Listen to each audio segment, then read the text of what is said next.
Hello students, welcome to online class. Hope you all are doing well. ಎಲ್ಲರೂ ಹುಷಾರಿದ್ರೆ ಅಂತ ಅನ್ಕೋತೀನಿ. Under quantitative techniques 2, first chapter, descriptive analysis of bivariate data.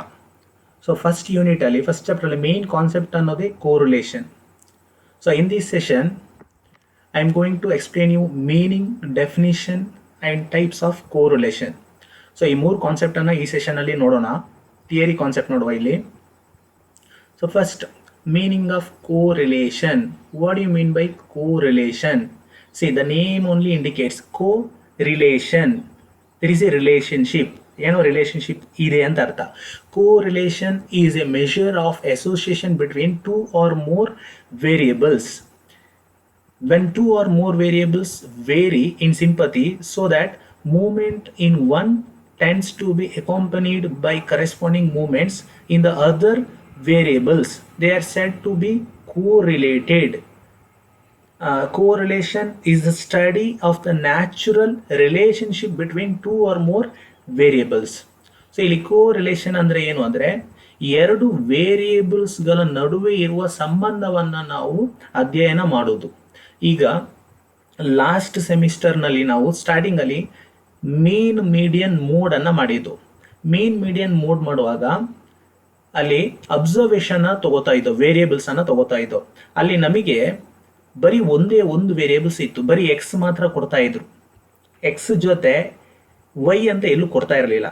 F ಇತ್ತು ಬಿಡಿ, F ಅಂದ್ರೆ ಅದು number of observations ಅದು.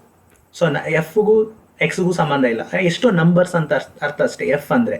But ಇಲ್ಲಿ X ಬರೀ ಸಿಂಗಲ್ ಒನ್ ವೇರಿಯೇಬಲ್ಸ್ ಅನ್ನ ಕೊಟ್ಟಿದ್ರು ನಮಗೆ ಮೀನ್ ಮೀಡಿಯನ್ ಮೋಡ್ ಕ್ಯಾಲ್ಕುಲೇಟ್ ಮಾಡೋತ್ತಿಗೆ. ಸೊ ಅಂದ್ರೆ ಬರೀ ಸಿಂಗಲ್ ವೇರಿಯೇಬಲ್ ಇಟ್ಕೊಂಡು ನಾವು ಮೀನ್ ಮೀಡಿಯನ್ ಮೋಡ್ ಅನ್ನ ಕ್ಯಾಲ್ಕುಲೇಟ್ ಮಾಡ್ತಾ ಇದ್ದೋ. ಬಟ್ ಇಲ್ಲಿ ಎರಡು ವೇರಿಯೇಬಲ್ ಕೊಡ್ತಾರೆ, not single variable. X variable and variable are more than two, ಎರಡು ಅಥವಾ ಅದಕ್ಕಿಂತ ಹೆಚ್ಚಿನ ವೇರಿಯೇಬಲ್ಸ್ ಅನ್ನ ಕೊಡ್ತಾರೆ. ಯೂಶುವಲ್ ಆಗಿ ಟೂ ವೇರಿಯೇಬಲ್ಸ್ ಕೊಟ್ಟಾಗ ಆ ಎರಡು ವೇರಿಯೇಬಲ್ಸ್ ಗಳ ನಡುವೆ ಇರುವ ಸಂಬಂಧವನ್ನ ನಾವು ಅಧ್ಯಯನ ಮಾಡುವುದೇ ಕೋರಿಲೇಷನ್ ಅಂತ ಅರ್ಥ. So correlation is a measure of association between two or more variables. ಎರಡು ಅಥವಾ ಅದಕ್ಕಿಂತ ಹೆಚ್ಚಿನ ವೇರಿಯೇಬಲ್ಸ್ ನಡುವೆ ಇರುವಂತಹ ಸಂಬಂಧವನ್ನ ಕೋರಿಲೇಷನ್ ಅಂತ ಕರಿತೀವಿ. So correlation is a study of the natural relationship between the two or more variables. See, ಇಲ್ಲಿ ನಾವು ಸ್ಟಡಿ ಮಾಡುವಾಗ ಒಂದಷ್ಟು ವಿಷಯವನ್ನ ತಿಳ್ಕೋಬೇಕಾಗುತ್ತೆ. There must be cause and effect relationship. ಎರಡರ ನಡುವೆ ಕಾಸ್ ಅಂಡ್ ಎಫೆಕ್ಟ್ ರಿಲೇಶನ್ಶಿಪ್ ಇರಲೇಬೇಕು. ಏನಾದ್ರೂ ರಿಲೇಶನ್ಶಿಪ್ ಇದ್ರೆ ಮಾತ್ರ ಸ್ಟಡಿ ಮಾಡ್ಲಿಕ್ಕೆ ಸಾಧ್ಯ. ಈಗ see, rain and raincoat. ಈಗ ರೈನ್ ಕೋಟ್ ಇದೆಯಲ್ಲ, ರೈನ್ ಕೋಟ್ನ ಯಾವಾಗ ಯೂಸ್ ಮಾಡ್ತೀವಿ ನಾವು ಯೂಶುವಲ್ ಆಗಿ? ಸೊ ರೈನ್ ಬಂದಾಗ, ಮಳೆ ಬಂದಾಗ ಮಾತ್ರ ನಾವು ರೈನ್ ಕೋಟ್ ಹಾಕ್ತೀವಿ. ಸೊ ಅದೆರಡರ ನಡುವೆ ಇರುವಂತ ಅದು ಸಂಬಂಧ. ಆಮೇಲೆ rainfall and yield of rice. See, what is the relationship between rainfall and yield of rice? ಚೆನ್ನಾಗಿ ಮಳೆ ಬಿದ್ದರೆ ಏನಾಗುತ್ತೆ, ನಿಮಗೆ ಉತ್ಪಾದನೆ ಜಾಸ್ತಿ ಸಿಗುತ್ತೆ, ರೈಸ್ನ ಉತ್ಪಾದನೆ ಅಥವಾ ಈಲ್ಡ್ ತುಂಬಾನೇ ಜಾಸ್ತಿ ಸಿಗುತ್ತೆ. Then income and savings. ಈಗ ಸೇವಿಂಗ್ಸ್ ಯಾವಾಗ ಜಾಸ್ತಿ ಇರುತ್ತೆ? ಇನ್ಕಮ್ ಜಾಸ್ತಿ ಇದ್ದಾಗ ಸೇವಿಂಗ್ಸ್ ಕೂಡ ಜಾಸ್ತಿ ಇರುತ್ತೆ. ಇನ್ಕಮ್ ಕಡಿಮೆ ಆದರೆ ಸೇವಿಂಗ್ಸ್ ಏನಾಗುತ್ತೆ? ಕಡಿಮೆ ಆಗುತ್ತೆ. ಹಾಗಾಗಿ ನೋಡಿ, ಇದು ಮೂರು ಎಕ್ಸಾಂಪಲ್ ಅಲ್ಲಿ ಕೂಡ ಏನು ಕಾಸ್ ಅಂಡ್ ಎಫೆಕ್ಟ್ ಇದೆ ನೋಡಿ.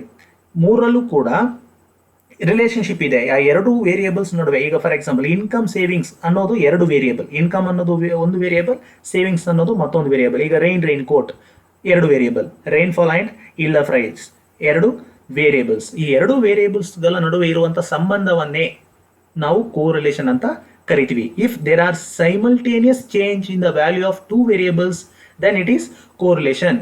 ಇಲ್ಲಿ ಎರಡು ವೇರಿಯೇಬಲ್ಸ್ ನಡುವೆ ಒಂದಕ್ಕೊಂದು ಪೂರಕ ಇದ್ರೆ ಮಾತ್ರ, ಅಂದ್ರೆ ಒಂದು ವೇರಿಯೇಬಲ್ ಇಂದ ಮತ್ತೊಂದು ವೇರಿಯೇಬಲ್ಗೆ ಎಫೆಕ್ಟ್ ಆದರೆ ಮಾತ್ರ ಕೋರಿಲೇಷನ್ ಇದೆ, ರಿಲೇಶನ್ಶಿಪ್ ಇದೆ ಅಂತ ಅರ್ಥ. ಎಲ್ಲಿದ್ರೆ ಕೋರಿಲೇಷನ್ ಇಲ್ಲ ಅಂತ ಅರ್ಥ. So that is the concept of correlation analysis. So next we'll see the definition given by Smith, the relationship that exists between two variables. See, the relationship that exists between two variables. ಎರಡು variables ನಡುವೆ ಇರುವಂತಹ ಸಂಬಂಧ, ಅದುವೇ correlation. Then the one more definition given by Toit, correlation analysis deals with the association between two or more variables. Again similar type. See, correlation analysis deals with the association between two or more variables. So correlation analysis ಅಂದರೆ ಇದು ಯಾವುದರ ನಡುವೆ deal ಮಾಡುತ್ತೆ ಅಂತ ಅಂದರೆ ಎರಡು ಅಥವಾ ಅದಕ್ಕಿಂತ ಹೆಚ್ಚಿನ ವೇರಿಯೇಬಲ್ಸ್ ಕೊಟ್ಟಾಗ ಅವುಗಳ ನಡುವೆ ಇರುವಂಥ ಸಂಬಂಧವನ್ನು ಸ್ಟಡಿ ಮಾಡುವುದೇ ಕೋರಿಲೇಷನ್ ಅನಾಲಿಸಿಸ್. ಇದೆರಡು definition. Next will see what are the types of correlation. So remember, there are 4 types of correlation. What are those 4 types of correlation? First one, positive correlation. Second, negative correlation. Third one, non-correlation. Last, fourth one, perfect correlation. So ಈ ಥರ 4 correlation ಇದೆ, 4 types ಇದೆ. First one ನೋಡುವ, positive correlation. What do you mean by positive correlation?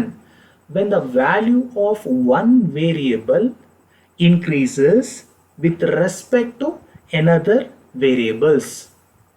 That means because of that one variables or increase of one variable, the second variables also starting increases.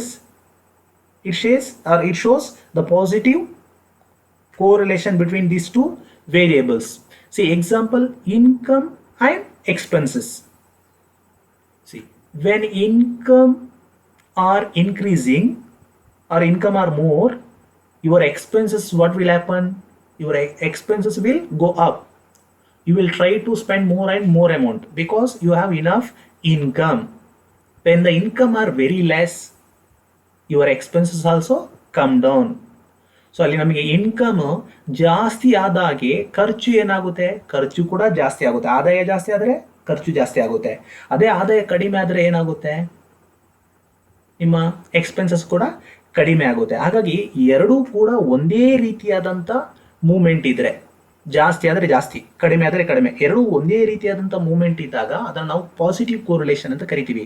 And one more example, relationship between price and supply. When the prices are more or prices are increasing, automatically the supply will go up.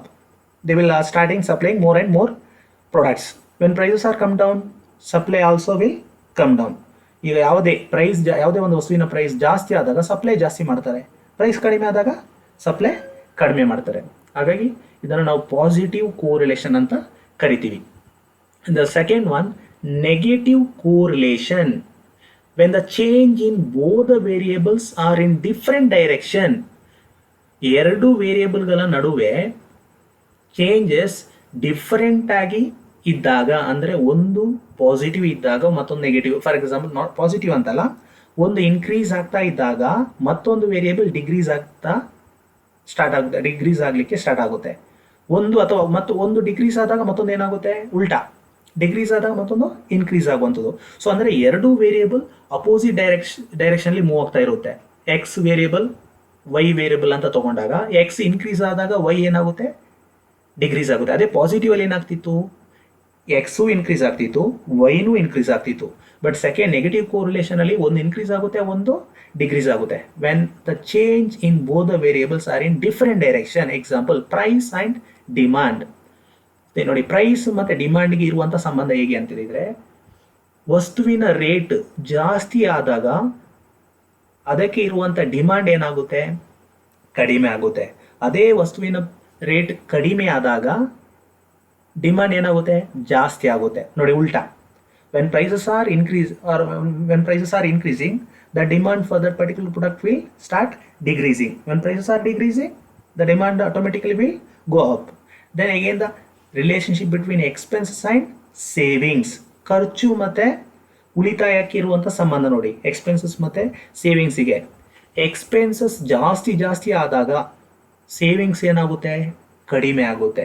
ಅದೇ expenses ಕಡಿಮೆ ಇದ್ದಾಗ savings ಜಾಸ್ತಿ ಆಗುತ್ತೆ. This is the negative correlation. And the third one, non correlation. Non-correlation means when there is no linear dependence or no relation between the two variables. When there is no relationship or linear dependence or no relation between the two variables, ಎರಡು variables ನಡುವೆ ಯಾವುದೇ ರೀತಿಯಾದಂಥ ಸಂಬಂಧ ಇಲ್ಲದಿದ್ದರೆ ಅದನ್ನು ನಾವು ನಾನ್ correlation ಅಂತ ಕರಿತೀವಿ. ಅಂದರೆ ಒಂದು ವೇರಿಯೇಬಲ್ ಮತ್ತೊಂದು ವೇರಿಯೇಬಲ್ಗೆ ಯಾವುದೇ ಚೇಂಜಸ್ಸನ್ನು ಮಾಡಿಕೊಡಲ್ಲ, ಅಂದರೆ ಅದರಿಂದ ಯಾವುದೇ ಚೇಂಜಸ್ ಆಗಲ್ಲ. Example, sales of umbrella and sales of students notebook. ಈಗ ಅಂಬ್ರಲಾ ಇದಲ್ಲ, ಅಂಬ್ರಲಾ ಸೇಲ್ಸ್ಗೂ ಸ್ಟೂಡೆಂಟ್ ನೋಟ್ಬುಕ್ ಅದರ ಸೇಲ್ಸ್ಗೂ ಏನಾದರೂ ಸಂಬಂಧ ಇದೆಯಾ? ಅಂಬ್ರಲಾ ರೈನಿ ಸೀಸನಲ್ಲಿ ಜಾಸ್ತಿ ಸೇಲ್ ಆಗುತ್ತೆ, ಬೇರೆ ನಿಮಗೆ ಆಫ್ ಸೀಸನಲ್ಲಿ ಸೇಲ್ಸ್ ಕಡಿಮೆ ಇರುತ್ತೆ. ಅದೇ ಅದಕ್ಕೂ ನಿಮ್ಮ ಸ್ಟೂಡೆಂಟ್ ನೋಟ್ಬುಕ್ಕಿಗೆ ಏನಾದರೂ ಸಂಬಂಧ ಇದೆಯಾ? ಏನೂ ಸಂಬಂಧ ಇಲ್ಲ. ಹಾಗಾಗಿ ಈ ರೀತಿ ಇದ್ದಾಗ ಇದನ್ನು ನಾವು ನಾನ್ ಕೋರಿಲೇಷನ್ ಅಂತ ಕರಿತೀವಿ, non correlation. And fourth one, perfect correlation.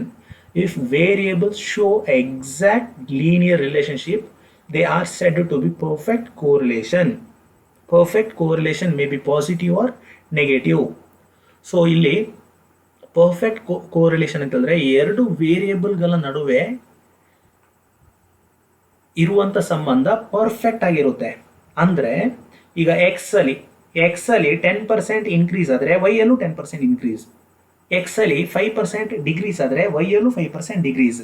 ಹಾಗಾಗಿ ಒಂದು ವೇರಿಯೇಬಲಲ್ಲಿ ಏನು ಚೇಂಜಸ್ ಆಗುತ್ತೆ ಎಕ್ಸಾಕ್ಟ್ ಆಗಿ ಅಷ್ಟೇ ಚೇಂಜಸ್ ಮತ್ತೊಂದು ವೇರಿಯೇಬಲಲ್ಲಿ ಆಗುತ್ತೆ. ಅದನ್ನು ನಾವು ಪರ್ಫೆಕ್ಟ್ ಕೋರಿಲೇಷನ್ ಅಂತ ಕರಿತೀವಿ. So if variable show exact linear relationship, they are said to be perfect correlation. Perfect correlation may be positive or negative. ಅದು ಪಾಸಿಟಿವ್ ಆಗಿರ್ಬೋದು, ನೆಗೆಟಿವ್ ಆಗಿರ್ಬೋದು. ಈಗ ಫಾರ್ ಎಕ್ಸಾಂಪಲ್ 10% ಇನ್ಕ್ರೀಸ್ ಆದರೆ 10% ಮತ್ತೊಂದು ವೇರಿಯೇಬಲ್ ಇನ್ಕ್ರೀಸ್, ಅದೇ 10% ಡಿಗ್ರೀಸ್ ಆದರೆ ಮತ್ತೊಂದು 10% ಡಿಗ್ರೀಸ್ ಆಗಿ. Example 10% increase in X leads to 10% increase in y. These are all the 4 types of correlation.